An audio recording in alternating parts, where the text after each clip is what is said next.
Læsø, Madsø og Halleby over med tilsøgende farvande.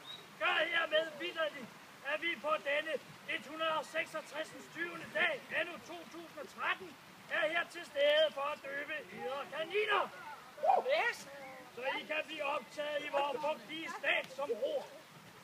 Underkast jer vores dåbshandling, og vi vil befale alle roer, havfruer og uler at yde jer al mulig støtte, når I betræder eller falder i de førnævnte både elementer. Jeg, Neptun Rex, vil nu med mit følge skride til selve dåbshandlingen.